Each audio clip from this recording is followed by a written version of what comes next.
Okay, in terms of our little triangle, we now know how derivatives work with convolutions. It's as beautiful as you could get. Um, and we already know distributions of derivatives work really well together, so we just need this guy. Okay, we need how distributed how distributions work with convolutions. Okay, so we're not going to go directly to like a distribution U with a distribution V. We can do that, we will, it's going to be fascinating, but it's not the right thing to do first, because distributions, is their job? It's to eat test functions. And it's gonna be much easier to say what happens if you convolve a distribution, pretty arbitrary distribution, with a test function. The other thing about using test functions specifically is that they're compactly supported, and I'm trying not to make a big deal about um, support conditions here, but that's the best support condition ever, the best vanishing at infinity condition you can have, that this guy actually is just 0 and then 0, and we'll never have to worry about any real subtleties about integrals there, even when we do them carefully. Now, I'm going to use a different letter, though. I'm going to say U is a distribution, and let's say G is a test function, to imitate like the F star G, the G and the F star G. And the reason I'm not using phi is that there's no absolute moral reason I have to do a test function here, and I will soon-ish talk about the convolution of things where G could be something more complicated, like a distribution. Phi, I'm going to reserve for something that absolutely has to be a test function because it's the input to a distribution, and by definition. Okay, so I want to get a definition of U star G. Okay, and we're going to do the same thing as we always do. Turns out there'll be another way to look at this that'll be really crucial, but to get to duML, the basic version of duML, what we can just do is our usual thing is, okay, what if f is just an integrable function? And again, it's on our to-do list to make that more precise of what version of integration we have. Okay, this doesn't have to be, we don't have to think of this as smooth or compactly supported or anything here, because that's the other things are going to do that heavy lifting of making things nice. And we just want to think about, okay, what about f star g? What if I think of that as a distribution? And in particular, can I get it to something that involves just f acting on something else? If I can do that, then I have a very standard way of getting a definition for the distribution. Basically change the letter f to the letter u. Really easy. Okay, so let's do that after that introduction. Okay, so f star g, convolve with g, acting on phi. These are very similar concepts, both based on integrals, and so they should play well together. And we'll see exactly which theorem we're going to need for that. So the acting on phi part just means integrate in a variable, let's say t, okay, against phi, and then we have to write down the definition of f star g as a function. Well, that's an integral as well. Let's see if I give myself enough room. Maybe not. F of tau. And I'm going to be clever again as to which guy gets. I guess that would usually be G star F, but we know it's commutative. Okay, just going to be trying to be a little clever about making this a little prettier. Okay, so now we're going to, ooh, and there's a deta. Sorry, definitely didn't have enough room there. Okay, we're going to be clever about how to work with integrals. We're going to use the absolute most natural thing you should ever do, you should ever think if you're trying to prove something with a double integral, and that's use Fubini, which is a fancy name for saying change the order of integration. And honestly, Fubini only gets his name, only deserves to have his name on the fancy version because he came along way later than when people had figured out most of the story. Okay, so now it's going to be dt as the inner integral. Now f of tau, I'm going to explicitly put that outside, and then d tau, because that doesn't depend on t. Now the other things do. That's going to be, I'll put the phi of t first for no particular reason. And then g of t minus tau. Okay, so now look at this inner integral. That looks like a convolution. It's almost a convolution now with respect to the t variable of phi and g. And then once I take that, I'm integrating however we want to write that. That's going to be a function of tau, and I integrate it against f. It's very pretty, okay? Now, Fubini is one of the easiest things to screw up if you have ill-behaved improper integrals, if there really are issues with the convergence here. Now, again, I'm assuming both phi and g are compactly supported. It's not hard, but a little finicky to convert these to finite integrals. That's where Fubini is pretty much impossible to screw up, as long as these functions truly are integrable. Okay, and again, g and phi are smooth and wonderful continuous functions. Okay, so that's why this really is going to work. We could really nail this down with that, not using anything really we don't know. So it's a very easy item on the to-do list. I just didn't want to highlight that. I did in the earlier version of the video, and that was just bad. Okay, so now there's one thing this is weird. This is t minus tau, not tau minus t. Remember here the t is the convolution variable, and tau is the variable that pops out as the actual variable for the result. This should be backwards. So I'm just going to use a little notation. So it comes up a lot. I need to name the flipped version of g. So let me put that. It's just, you call it a g check. That's how you read it, as g check. And this just said g check of x is just g of minus x. It's something we do all the time with functions, is flip them, or we flip their graph around the vertical axis. We talk about this all the time in high school math and calculus. And this just gives us a name, again, without having to talk about the argument. And that's going to be really useful when we want to embed it in something like this. Okay, so in other words, I hate to erase this right away, but it's a pretty simple concept. And I do want one more line before I go to the next page. Oh, and this is two integrals. Sorry. Okay, still two integrals, and if you're wondering, that was with the thing. Okay, g check. This is just exactly phi star g check of tau, then integrated against f in the tau variable. Aha, and that, I'll put it up here, is just f acting on phi star g check. So there's a little bit of a flip that we have to pay attention to. There's a lot of pluses and minuses in this business, but that's true of math in general, isn't it? And that tells us a very elegant fact about if I convolve any function with g, and I assumed it was nice just to make sure that when we really dot our i's and cross our t's on Fubini that it'll work, okay. Acting on phi, which has to be nice for this to really generalize to distributions in a minute, then we can just take that g and put it in here, and at the expense of just putting a check on it, just flipping it sideways, horizontally, in terms of thinking about its graph. Okay, so this is a fact about functions, any halfway decent function, integrable function, and so we turn it into a definition about distributions.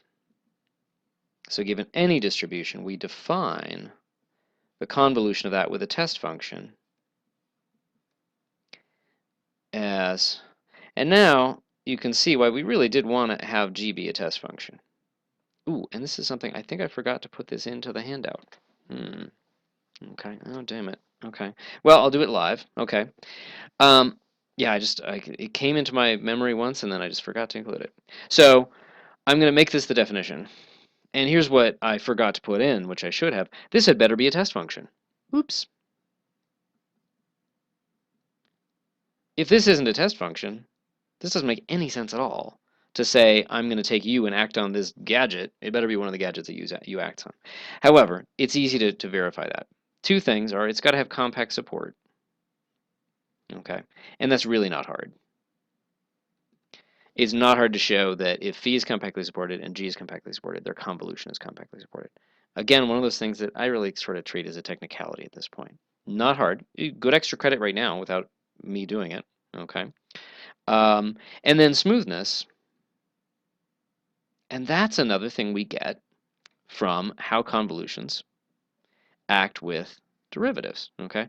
We need to know that phi star g check derivative exists. But wait a minute, of course it exists, because we can just put the derivative on either the phi or the g check. And so that's certainly nice. We can certainly do that. That exists. It's a nice function. We can involve with g check, and we're good. And even if we take like k derivatives here, we can put all k derivatives on that guy. So it is a test function. And again, I haven't shown you that explicitly. We'll come back to it. I won't totally forget it, I hope. And this definition actually makes sense. And it's very slick. You just pass the g in here, and it gets checked on the way. All right, so um, let's look. There's one other hint as to we've seen. Don't want to disrespect some of the earlier stuff we've looked at. Way back when in I think Handout 2, yeah, Handout 2, problem 3D, it was looking at what happens if I convolve an arbitrary function with a narrow rectangular pulse. And so we looked at like r minus a convolved with a function, let's say g, and then we looked at the limit of that as a went to 0 from the right. And you can prove that that is really just g. Well, and we did it pointwise, and there's various ways of talking about limits of functions. We still haven't talked about that in depth, but it just works. It works pointwise. Okay. And we know that if we could pass this limit inside, the limit of this guy as kind of as a distribution, that's delta. And so it looks like delta star g should be equal to g. And it's so convincing that it really would be very weird if the definition we just made didn't have this as an immediate corollary, but it does. Okay, so let's look at that. Okay, so delta star g, it's a good test as to whether this stuff is hanging together. Delta star g acting on phi, okay, um, is going to be, by definition, that's delta acting on phi star g check. Okay, and remember g and phi are test functions here. Okay, and it's definitely not going to fit to do the whole argument here, but I've got a good start on it. That's phi star g check, and then I'm probably going to, well, I'll stop. Oh, this is problem 6 by now, and I guess I'll finish problem 6 and then we're done. Okay, so this is just that function evaluated at 0, because now I've exposed the delta function. I know what the definition of the delta function is. Okay, that's just a convolution of two functions evaluated at a specific value of t. I can just write that down, and we'll see what we get. And so that's integral minus infinity to infinity phi of tau, and I'm going to put it on, again, I'm going to play fast and loose with, I just don't want to have to do unnecessary changes of variables, and it'll make it look like that's crucial, and it's not. So I actually wrote it, maybe that's g check star phi, okay? Oh, wait a minute, the 0 doesn't do anything. G check of minus t, that's just g of t. Guess what? That's just exactly g acting on phi. Ah! So starring with delta didn't do anything. Okay, so because they act the same on test functions, delta star g is g. And of course, it's, oh, actually, let's see. We haven't proved commutativity explicitly. Another thing I forgot to put in the handout. We want to actually prove that it's commutative. Okay, I'm just so in a hurry to get to Duhamel's principle that I didn't really do that. So here's another question. We kind of made a bit of an asymmetric looking definition. Is u star g equal to g star u? It's another good little extra credit thing, and we'll come back and be more finicky about like getting all the ingredients together, but for anything. But we have enough ingredients for Duhamel even if we don't know this. Okay, it is totally true, but we haven't really well, we haven't really defined it. We've had a definition where the distribution sort of has to be on the left so far, and so we haven't really defined what this would mean. Okay, and so we're going to have to save that. No big deal though. It is true, but it's probably best proved when we really have just a full idea of like convolving distributions with each other, and then we don't have to worry which slot gets the distribution in it. It really shouldn't matter. Okay, so that's a check for the delta. And now, here's all three concepts coming together. Distribution, convolution, and derivative. And this is what we really, really want, okay? We want the same exact rule for how derivatives interact with convolutions to be true, even if this is a distribution. We'd like this to be true, okay? And it's super easy, okay? U star G, it gets really, really formal. But this is the payoff. This is a very common thing in mathematics. And I've tried not to rush to this point, but when you formalize in the right way, deep things become simple. So I'm just going to use the definition of the derivative of a distribution. I'm going to use the definition of the convolution, this recent definition of the convolution of a distribution and a function.